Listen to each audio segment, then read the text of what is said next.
Hello and welcome to Litigation in Practice, brought to you by Solomonic.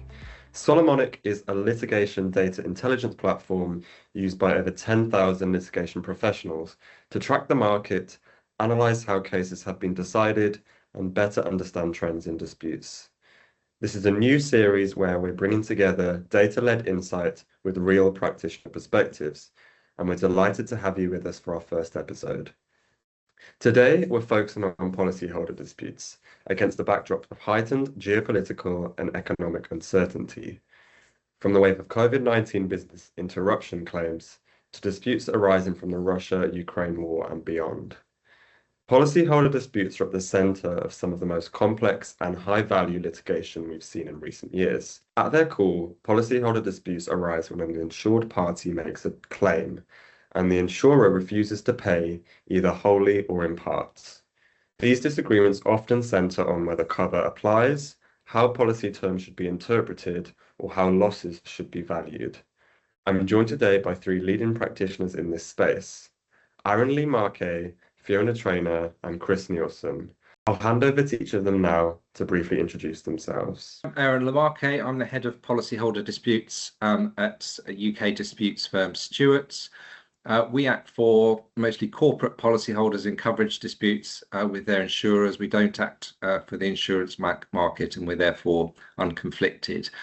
We act across all lines of business, so a lot of business interruption in recent years, but also war risks, political risks, professional indemnity, financial and general professional risks. I'm Fiona Treanor. I'm a partner in the insurance and reinsurance disputes team at Herbert Smith Freehills Kramer in London, and we principally act for policyholders across a whole range of different insurance products and sectors. My name's Chris Neilson. I'm a partner in the insurance disputes team at Mishcon de Reya. I've been practicing in this space for probably the last 20 years or so, and I've done a combination of work for insurers and reinsurers at previous firms, and now focus mainly on policyholder coverage disputes. Great. Thank you all for joining. Let's start with the landscape. Disputes involving the insurance sector are a regular feature of the English High Court. Solomonic data shows that they are among the most frequent visitors to the English civil courts. The COVID-19 pandemic and the disputes that followed triggered a wave of high-profile, high-value litigation against insurers, alongside claims arising from the Russia-Ukraine war. This has highlighted how major global events can significantly reshape the disputes landscape. That shift is reflected in the data. The proportion of claims where insurers are defendants has risen sharply, from around 42% in 2019 to nearly 70% in 2024, and sitting at around 61% in 2025. We've seen a substantial volume of aircraft leasing disputes linked to the Russia-Ukraine war, with over 100 claims issued to date, averaging close to 100 million per case, and some well in the £1 billion range. Equally, of the 300 High Court claims tagged as COVID-19, at least half concern business interruption. And while insurance disputes are often thought to settle, the data broadly supports that, with around 85% resolving before trial, a higher rate than most other sectors. So that's what the data shows. But let's turn to the panel. From your perspective, how has the risk and disputes landscape changed for policyholders in recent years?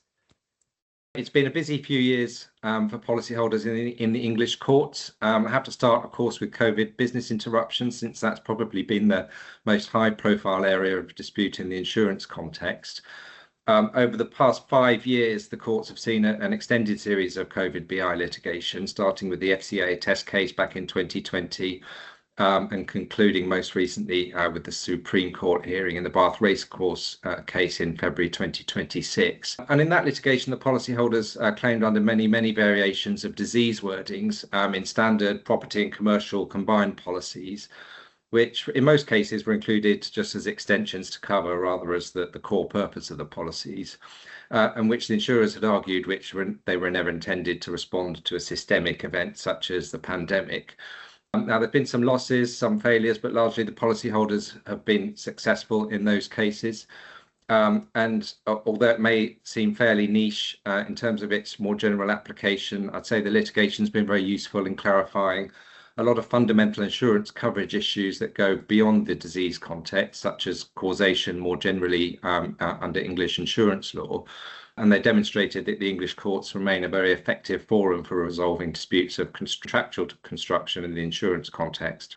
Similarly, outside of the COVID BI context, in the war risks context, there's very much a long history of English case law authority focused on the application of war risks coverage and exclusions most commonly.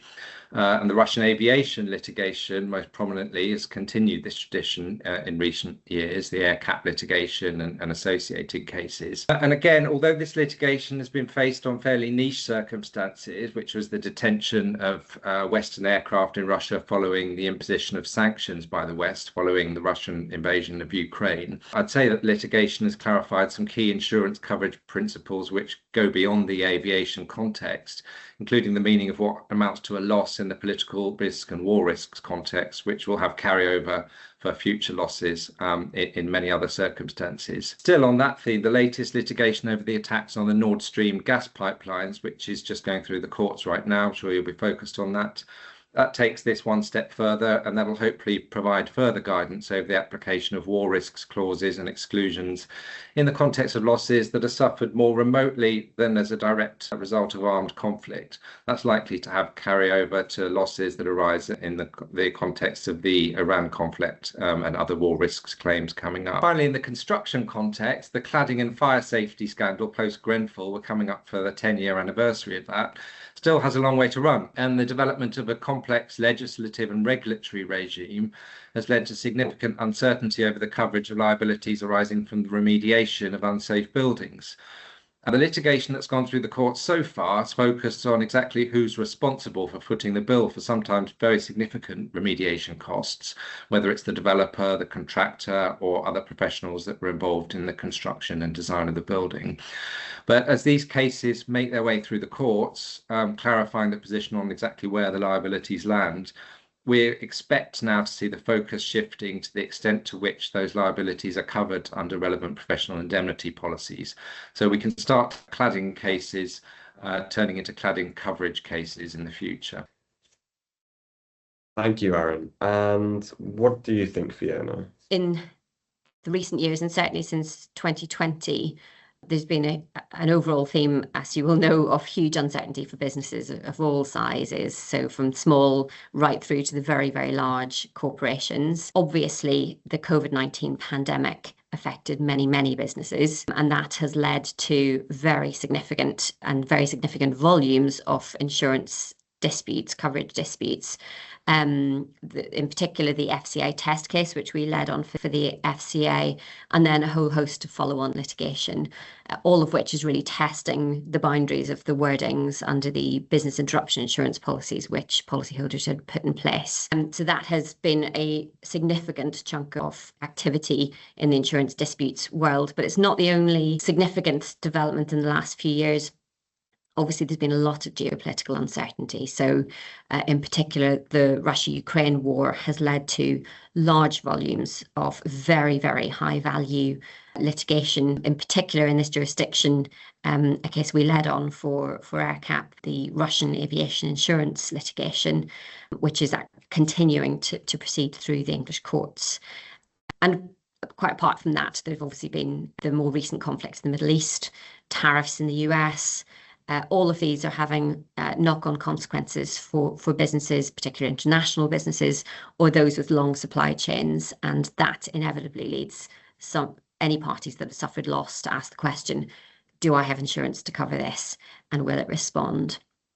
I suppose the other big area of discussion in the insurance claims world involves cyber. And of course, we've had some very, very high-profile cyber attacks in this jurisdiction, particularly for M&S and also for Jaguar Land Rover. And again, there are contexts where insurance is really coming to the fore as people are asking, well, am I covered? And if so, how much? So those, I think, are the big areas where we're seeing big developments in insurance litigation. But in addition, of course, you continue to have your constant steady stream of usual claims along the way. So aggregation questions and so on, which the English courts are continuing to be engaged on. And what else might you add, Chris? Policyholders have faced ever increasing challenges over the last 6 years, and I think probably the most significant or the one that sort of kicks it all off would be the COVID pandemic, which obviously spawned a huge amount of litigation that is ongoing, although gradually tailing off on the insurance side. The reinsurance cases are continuing to develop on that, but now that we're over limitation, I think that batch of insurance coverage disputes will be coming to an end, or those claims will have been issued by now. So obviously COVID, significant global event for everyone concerned, and when you get big events like that, people look to their insurance and see whether or not it responds. And we had a lot of very helpful case law come out of that, and I think it was a real testament to this jurisdiction as to how quickly the FCA got on board, took the policyholders' fight to insurers, and there were some additional groups that managed to intervene. So Mishcon managed to intervene on behalf of 300 SMEs insured by Hiscox. And in terms of the disputes landscape, so a lot of the cases that came out of that, first of all, the issue was whether there was coverage at all, and under which specific clauses and extensions to the policies, and then that quickly developed into issues around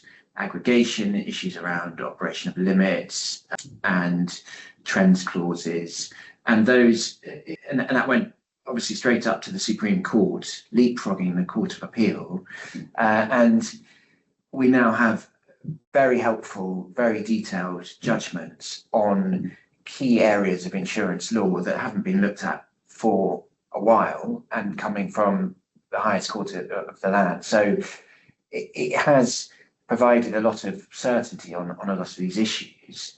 And those issues do map across into lots of other areas of insurance. So aggregation is a common issue. The trends clauses is something that is argued about a lot, in a lot of areas of insurance. But so I suppose we come out of COVID and we're now into what seems to be a sort of continual cycle of geopolitical uncertainty. And as ever, businesses and policyholders are under increasing stress and pressure as a result of these global events that are outside of their control. And that spawns a whole load of different insurance disputes. So in terms of the risk landscape, it is continuing to evolve, continuing to throw very difficult and uncertain and unpredictable outcomes at businesses and policyholders. And key to that is, one, whether they have got insurance in place that might provide cover, and then two, whether that will be a straightforward policy response, or whether issues around exclusions or limits or just general cover arise. And I think we've got that sort of geopolitical uncertainty that seems to be becoming the new normal, and then you overlay that with the development of AI, cyber, these new technologies, although cyber has obviously been around for a long time, but they magnify the risks that are currently being faced. So if you put aside all the geopolitical uncertainty, you then have, regardless of that, you have the rise of cyber attacks that are happening in any event. Those are increased by global conflict. A lot of cyber attacks emanate from Iran, Russia, North Korea, two of which are in the midst of conflicts, and those are set to increase in terms of the attacks that are coming out of there, as cyber warfare comes hand in hand, and often it doesn't have to be part of an actual physical conflict. It's just something that states continue to do. All of these incidents, or these geopolitical shocks, if we want to call them that, it's not just COVID that spawned a whole load of jurisprudence. There's the Russia aviation litigation, there's the current Nord Stream case that's going through the commercial court at the moment. The bank of jurisprudence that's built up is providing real clarity for policyholders and insurers alike.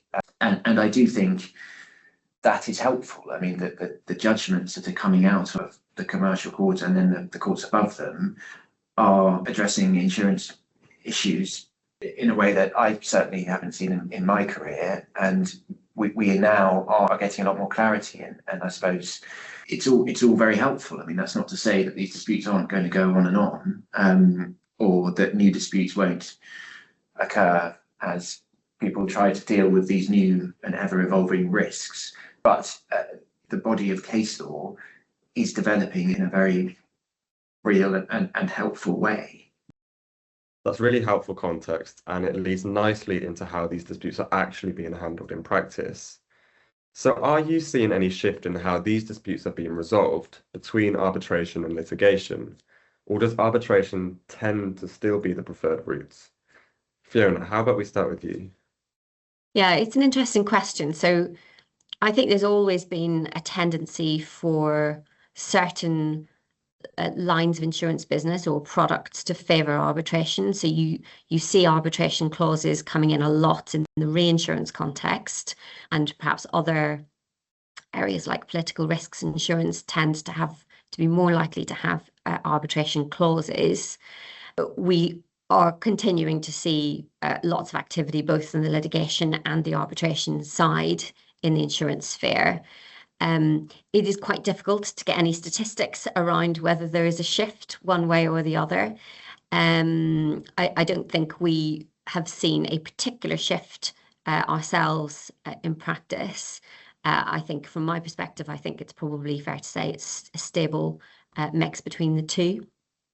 But we do know in more generally in disputes, and this isn't specific to insurance and reinsurance, while it is hard to get good reliable statistics, we do know that arbitration-related court activity is rising. So I think we've seen about 30% of commercial court claims in 2024-25 were arbitration-related, so either enforcing decisions of tribunals or challenging decisions of tribunals. So that's 30% last year, up from about 20% previously. So that's indirect evidence, but it does suggest that there are significant numbers of arbitrations going on behind the scenes, and potentially that number is rising. But that is, as I say, quite indirect evidence. I think we've also seen several arbitral institutions indicating that they are seeing more volume in terms of the number of claims. But again, whether that tells you that there's more arbitration activity overall is difficult to say, because so often, and particularly in the insurance and reinsurance context, arbitrations will be ad hoc. And so actually no one will be collecting any statistics around how many are happening. I mean, obviously from a litigation perspective, we're seeing a continued volume of insurance and reinsurance disputes coming to the courts. The advantage there is, of course, it sets precedent for the insurance industry in particular, where so many of the wordings are the same or similar. It's extremely valuable to have a publicly available judgment that you can turn to, and that gives clarity and certainty for all market participants, whether it's policyholders, insurers, or brokers. But if disputes are going to arbitration instead, then obviously you do not get the benefit of that prior legal analysis. So that is a bit of a shame in the insurance context in particular. Yeah, and Chris, what do you think? What we see is a mix of arbitration and litigation. I mean, often policies will provide for litigation if liability hasn't been admitted, and then quantum will be arbitration. A lot of the things that we see will involve international projects, and in various jurisdictions you have to have local court jurisdiction as opposed to arbitration. In a softer market, perhaps policyholders have more of a choice, but then that's really up to the policyholder as to whether they want their disputes heard out in open. I mean, going back to the point about developing jurisprudence, it's very helpful to have it decided in the courts, and it's a real signpost for English court and jurisdiction, because the judgments are detailed and they are very, very thorough, and it produces a very helpful bank of knowledge going forward. So if policyholders are having a greater choice, then obviously it's up to them. But certainly from my side of things, it is very helpful. There are still various industries where we're just not getting that jurisprudence because it's arbitration. So, some of the defects clauses in construction project insurance, there's relatively scant precedent on that, and you're having to look at Canadian or New Zealand authorities. From my side, it would be nice to have a bit more of that out and decided in open court here. Thanks, Chris. And Aaron, any thoughts? I wouldn't say we are seeing any particular shift towards or away from arbitration. Our own practice tends to see a 50-50 split over time. More recently, in the COVID BI context, it's been more focused on litigation. In other contexts, at other times, there'll be more arbitration. It remains the case that the more traditional policies in the property and casualty space, such as the COVID BI, and those covering domestic risks, are more likely to be subject to the jurisdiction of the English courts. And then policies covering specialty and international risks, on the other hand, for obvious reasons, tend to favour arbitration. And we've not seen any shift away from that preference at this stage. One interesting development to come out of the COVID BI litigation in relation to arbitration was the issue of limited arbitration clauses governing the quantum only disputes. So sometimes there'll be a policy which is subject to the jurisdiction of the English courts, but with a clause in an arbitration clause which provides that any dispute over the amount to be paid under the policy is subject to arbitration. In the DC Bars case, which went through the English courts, the court confirmed that arguments over aggregation of losses, i.e. how losses are to be aggregated and put together for the purposes of applying limits of liability or sometimes deductibles, are not to be viewed as pure quantum disputes and are not therefore subject to the provisions of these type of limited arbitration clauses. So in that case, the insurer's attempt to avoid the court's jurisdiction to hear the dispute over aggregation was rejected, and it was only disputes over the forensic calculation of losses, i.e. disputes over numbers for numbers' sake, that was properly subject to arbitration and outside the scope of the court proceedings. And that was a helpful ruling from the policyholder's perspective, because aggregation of loss is very much a matter of contractual construction and an issue of law, and it's useful to have court guidance and legal authority to guide the application of such policy terms for future losses, which we wouldn't have if they were subject to arbitration. Looking ahead then, where do you see the next major risks or disputes coming from over the next few years? And what do you think policyholders really should have on their radar? So I would say bringing together the two key areas of business interruption and war that we've already touched on, and mindful of the latest developments in the Middle East, it seems likely that we'll see disputes arising over the correct interpretation of cyber wordings going forward. And the background to that is that the cyber market has developed exponentially over the past 10 to 15 years.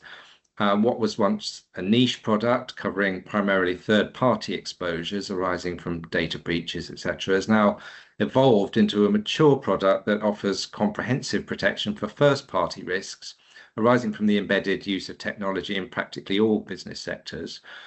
Cyber is now a fundamental and existential risk faced by operators in all sectors, and vulnerability to cyber attacks and failures is now just as important in many cases as property risks were in a traditional insurance context.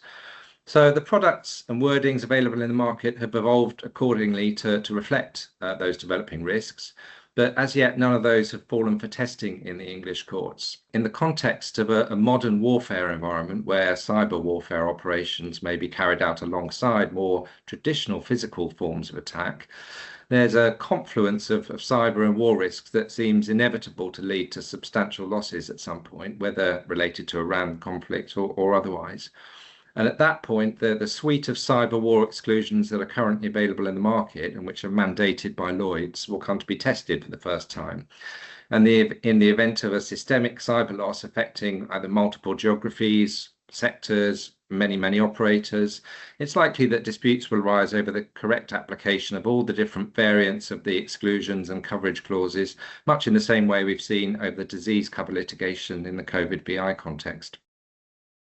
Great insights, Aaron. How about you, Fiona? I mean, I suppose there are a number of obvious candidates for insurance claims in the next few years. Clearly, the recent global conflicts, as I mentioned earlier, have the potential to give rise to significant claims, particularly under war risk insurance and political risks insurance, especially for anyone who suffered property damage or business interruption as a result of those. I think in addition, and particularly if we start to see long-term increase in, for example, oil price costs, we may start to see more insolvencies, which inevitably leads to supply chain difficulties and things like credit risk insurance claims.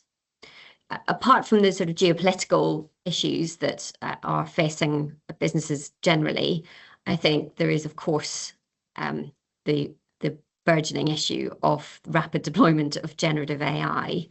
And I think it's almost inevitable that's going to produce novel disputes, novel claims. And it's fair to say I'm expecting that will test the limits of policy wordings, which perhaps were drafted in a world before AI even existed. So I think that will be another area to watch. Cyber is expected to continue to be a significant risk to corporate organisations, and therefore cyber claims and cyber insurance, I think, will be getting a lot more attention over the next few years. But then there are other developments away from the world of sort of technical development. So, you know, there are regulatory regimes like the Building Safety Act 2022, which has actually led to significant changes in the liability landscape for, you know, people involved in the construction business. And we may well again see insurance claims filtering through, testing the boundaries of particularly professional indemnity insurance policies for construction companies and how they respond, if at all. And of course, ESG is another topic where, again, it's likely that we will continue to see people looking to bring new, novel claims, and that will flow through to asking, is there insurance coverage for this? Even if the claims themselves are unsuccessful, the defence costs incurred could be very significant indeed. And that's where, again, I'd expect liability insurers will be asked to respond. Connected to that, PFAS, so forever chemicals. We do know that although the UK hasn't seen a large volume of claims yet, and certainly not compared with the US, arising out of PFAS exposures, that is, we know, something that people are actively looking at. And certainly we are aware that claimant interest is growing in the UK in relation to PFAS claims. And so, again, people will be looking to their insurers, I think, if they do face those sorts of actions, to help them respond and to pick up any defence costs incurred in particular. The last development, I suppose, that I would mention is W&I insurance. We've seen a few cases now on this product coming to the English courts. It's a very fast-growing product. It's getting a lot of attention in the transactional space. And of course, inevitably, there are going to be more claims under those policies, which, again, will test the limits of these new products. And what's your perspective, Chris? And I think that the global conflicts are going to lead to increased challenges for both policyholders and insurers. I think the war risks are going to be tested, the exclusions and where these losses sit and the causation elements of that. I think looking slightly longer term, you've got beginnings of more and more environmental liability issues arising. There's the river pollution case at the moment with Welsh Water and two of the chicken producers, and obviously those will lead to quite a lot of challenges for policyholders and insurers if they are on the receiving end of these claims. And I can see, you know, debates around the operation of the pollution exclusions, these long-term gradual build-up of, you know, detrimental chemicals in the environment doesn't naturally fit with traditional insurance policies that respond to risks, sudden risks, really. And you'll get issues around, you know, policy attachment on those. I think one of the other clear areas will be artificial intelligence. You're already seeing issues coming out of it's normally poor law firms or lawyers being the victims of AI hallucinations. But I think there will be big questions as to where those liabilities lie. If you've got AI and if you've got deterministic and non-deterministic AI, there is some growing law on that, but there's issues as to, well, if it is the AI that is making those decisions, or if it has freedom to make those decisions, then I can see difficulty businesses using that. There'll be a debate as to who's liable, whether it's the AI software producer or whether it's the user of those whose use of the AI has caused loss. I think that's all pretty early days, but it's going to be quite interesting. And again, insurers are looking at excluding AI risks because, in the same way that cyber is, it could lead to large systemic losses that insurers just don't have the capacity or don't want to have the capacity to address. So I think those are two areas. I think the other one that is an interesting one is the social media liability. So a recent case in the US with Meta and YouTube, where they were found to be deliberately designing platforms to harm young people. I think there will be difficulties procedurally here if we don't have the consumer class action procedure to do that yet, but the Law Commission is, I understand, consulting on that, or the government has asked it to. So the question whether there is the procedural ability to bring claims against those companies, and then to the issue of whether those companies have cover that stands up behind them to respond to those claims. So I think those are probably three areas that are developing, and that may be slightly longer term, but these are all significant liabilities that are materializing, and companies will hope to be able to offset some of that risk to the insurance market. And finally, just to close, if you had to leave policyholders with one key takeaway or piece of advice, what would it be?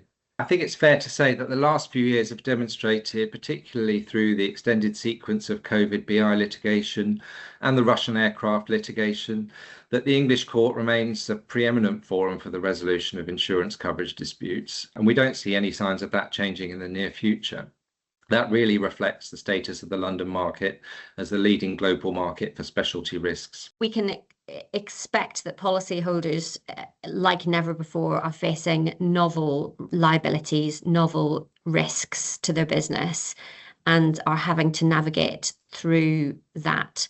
And the really important message for policyholders is to make sure that their insurance products are mapping and continuing to evolve across that changing landscape. And I think the big message there is that insurance has never been more important, but it's really, really important that policyholders continue to check their wordings, because of course and we've seen this in recent years, they will be tested to the max in novel big claims.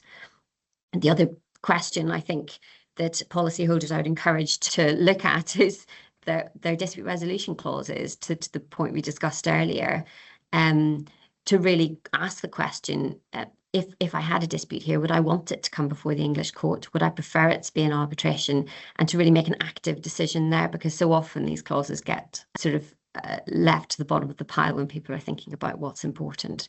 So those, I think, are the key takeaways for policyholders for me. The recent years have taught us a few things, but one of them is that you've got to expect the unexpected.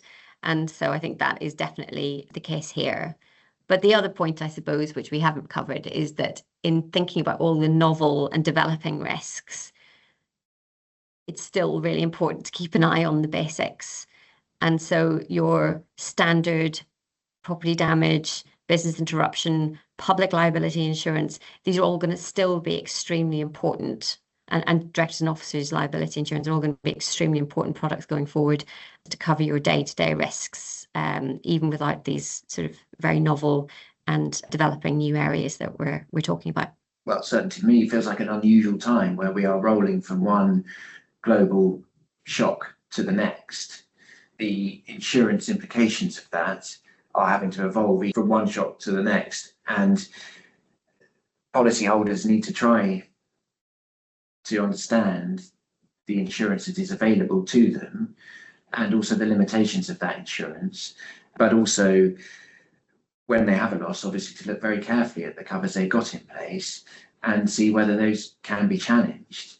I think what has happened over the last 6 years is we're getting clarity on a number of issues that will hopefully mean that issues can be resolved with insurers fairly quickly, although that obviously depends on what comes down the line in terms of the next global shock. And I do think, unfortunately, that insurance coverage disputes will continue because it's a rapidly evolving world and environment, and liabilities need to attach somewhere. Obviously, we've got these fairly unusual shocks and risks that I've been talking about, but there is the continuing sort of traditional insurance claims in construction, D&O, financial lines, and those big shock factors will impact those. But as we see that those continue as they are, and we don't see any sort of let up in the claims coming through there, I just wanted to say that there is always that, what I think I would call the traditional risks and the traditional policies,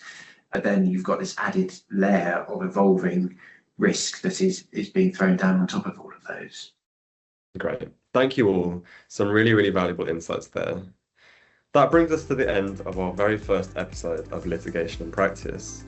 If you'd like to explore more data-driven insights on disputes and litigation trends, you can find out more on the Solomonic website. Thanks again to our speakers for joining us, and thank you for listening. Follow us on LinkedIn at Solomonic UK to stay up to date with future episodes, and I hope you can join us next time.